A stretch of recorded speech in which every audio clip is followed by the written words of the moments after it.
नमस्ते बच्चों, I am from RSV group of schools, myself Anuradha Swami. हमने लास्ट क्लासेस के अंदर वीडियोस में reproductive events, male reproductive system के बारे में डिस्कवर किया था और आज हम करेंगे female reproductive system. Female reproductive system क्या होता है, इसमें क्या ऑर्गन्स प्रेजेंट होते हैं और इन सब का क्या रोल है। तो first one is the female reproductive system is located in the pelvic region. तो बच्चों, मेल और फीमेल दोनों के अंदर ये सेम बात आती है कि मेल और फीमेल दोनों जो होते हैं वो पेल्विक रीजन में ही सिचुएटेड होते हैं। Female reproductive system consist of a pair of ovaries, a pair of oviduct, uterus, cervix, vagina and external genitalia. Oviducts, uterus and vagina are called accessory ducts. देखो बच्चों, पेयर ऑफ ओवरीज है जो primary sex organ है। सबसे पहले आपको ये पता होना चाहिए मेल और फीमेल के अंदर कि प्राइमरी सेक्स ऑर्गन कौन से होते हैं। तो हमें ये ध्यान रखना पड़ेगा कि मेल के अंदर तो कौन से होते हैं, टेस्टिस होते हैं, और फीमेल के अंदर कौन से होते हैं, ओवरीज होते हैं जो पेयर के फॉर्म में होते हैं। अब इसके अलावा आप जो देख रहे हैं ओविडक्ट है, यूट्रियस है, वेजाइनल पार्ट है, ये बच्चों इसकी एसेसरी डक्ट्स होती हैं। क्या होती है? एसेसरी डक्ट्स होती है। जहाँ वहाँ पर हमने वासा डिफरेंसिया और इन सब के बारे में डिस्कशन किया था, तो यहाँ पर हम ओविडक्ट, यूट्रियस और वेजाइना का करेंगे। And a pair of mammary glands. Mammary glands एक बहुत इंपॉर्टेंट फीचर्स होता है मैमल्स का। मेमरी ग्लैंड की जब हम बात करते हैं तो इवन सिर्फ हम female reproductive system in human की नहीं बात करेंगे। Mammary glands it's a basic feature of mammals, it's a completely basic features of mammal. और हम बात यहाँ ह्यूमन फीमेल की कर रहे हैं, तो a pair of mammary glands होती है जो नरिशमेंट ऑफ ऑफस्प्रिंग, ये इसका फंक्शन होता है। And all parts are integrated structurally and functionally to support the process of ovulation, fertilization, pregnancy, birth and child care। देखो बच्चों, मेल और फीमेल में जब हम बात करते हैं तो फीमेल का सिस्टम जो होता है वो मेल के कंपेयर में बहुत ज़्यादा रोल प्ले करता है बॉडी के अंदर। Ovulation, fertilization, pregnancy, birth and child care, तो सारा जो फंक्शंस होता है वो फीमेल के थ्रू ही होता है, फीमेल रिप्रोडक्टिव सिस्टम के थ्रू होता है। अब आप यहाँ डायग्राम देख रहे हैं। डायग्राम में आपको फीमेल रिप्रोडक्टिव का डायग्राम सेक्शनल व्यू है, जिसमें आप क्लियरली विजन कर पा रहे होंगे कि ये जो डायग्राम है बच्चों, ये एक सेक्शनल व्यू है पेल्विक रीजन का, जिसमें आपको vaginal orifice, labium majora, labium minora, clitoris, urethra, pubic symphysis, urinary bladder and uterus, ये आपको जो पार्ट दिखाई दे रहे हैं, this is all part are of the reproductive system. Anus, vagina, rectum and cervix. हम बच्चों जो मोस्टली फीमेल रिप्रोडक्टिव सिस्टम के बारे में जब बात करेंगे तो हम इस डायग्राम को कंसिडर करते हैं। अब बच्चों, हमें इस डायग्राम को बहुत क्लियर विजन के साथ में समझना है। आप देख सकते हैं कि जो ओवरीज है वो वन पेयर के फॉर्म में प्रेजेंट है, ओके। और ये ओवरी जो होती है लिगामेंट्स के थ्रू जो होती है एब्डोमिनल कैविटी में अटैच्ड होती है। Oviduct also have a three part, the isthmus, ampulla and infundibulum, and infundibulum have a fimbriae-like structure which and the function of the fimbriae carry the secondary oocyte which released by ovary। यहाँ से जो बच्चों secondary oocyte जो release होता है वो यहाँ से यूट्राइन फंडस, यूट्राइन कैविटी के थ्रू होता हुआ cervix and cervical canal and vagina के थ्रू रिलीज कर दिया जाता है। तो this is the basic features of the female reproductive system. अब बच्चों, हम जब डिटेल में बात करते हैं तो बहुत से फीचर्स होते हैं।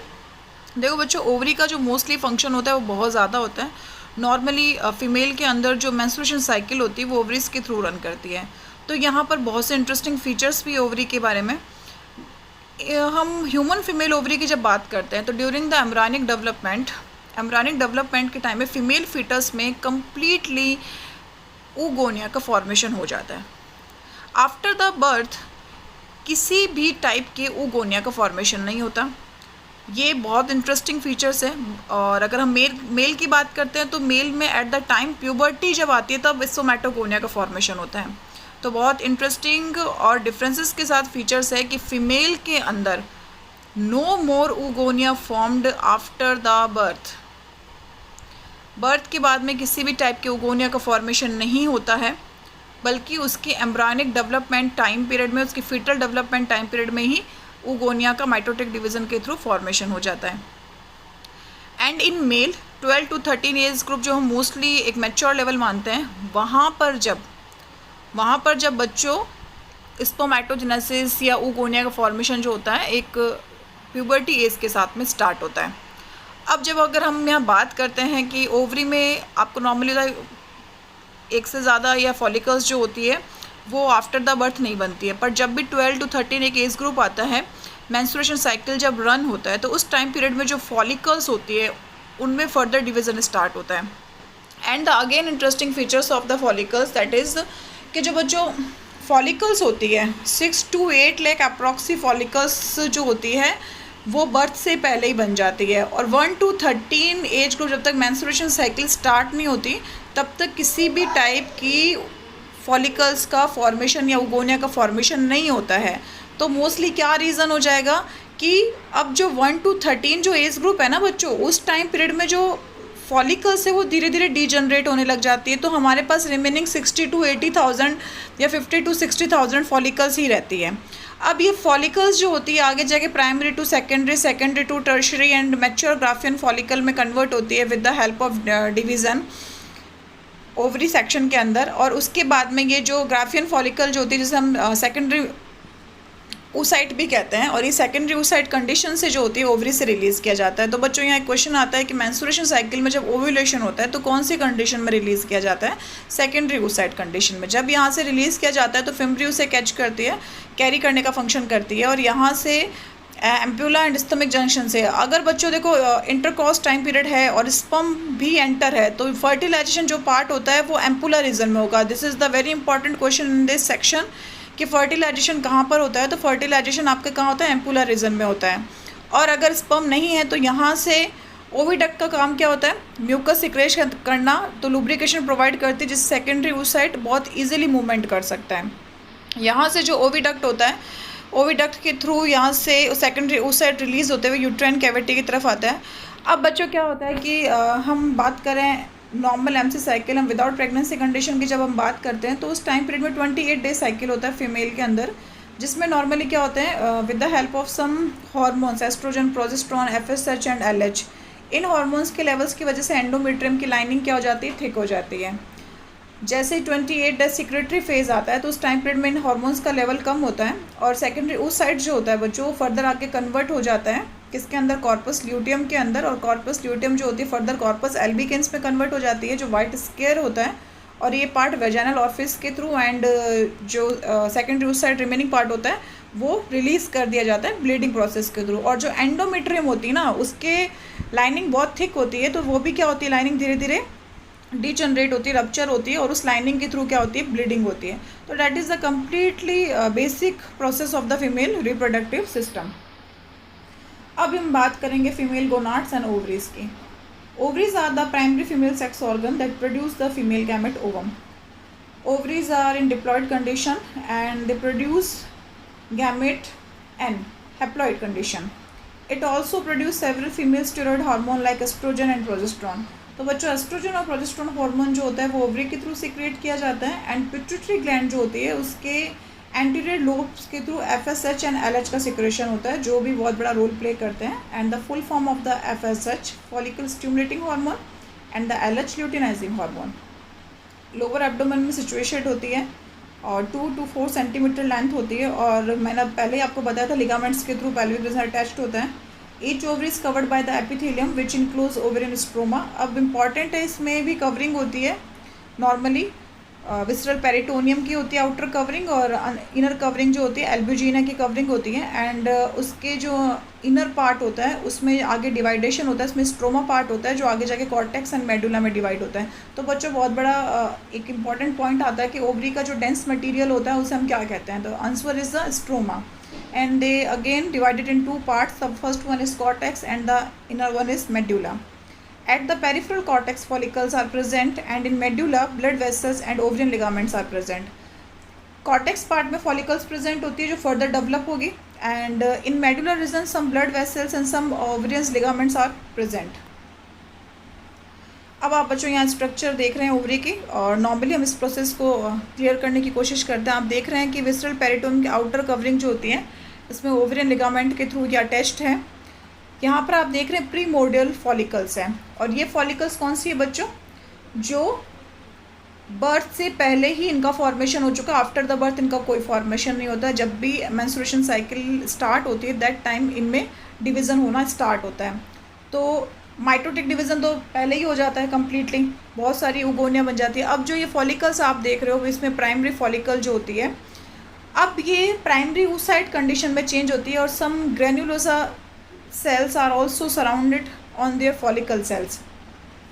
अब ये जो प्राइमरी फॉलिकल्स होती है ये प्राइमरी oocyte में कन्वर्ट होती है और ये जो इसकी फेज़ होती है वो ग्रोथ फेज़ होती है। कौन सी होती है? Growth phase.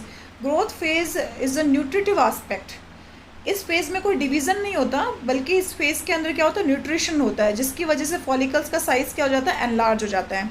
Then again converted into second. अब यहाँ पर जो बच्चों आपको oocyte दिख रहा है, प्राइमरी oocyte, इसमें मियोसिस फर्स्ट डिवीज़न होता है, देन एक पोलर बॉडी का फॉर्मेशन होता है एंड एक सेकेंडरी फॉलिकल या सेकेंडरी oocyte का फॉर्मेशन होता है।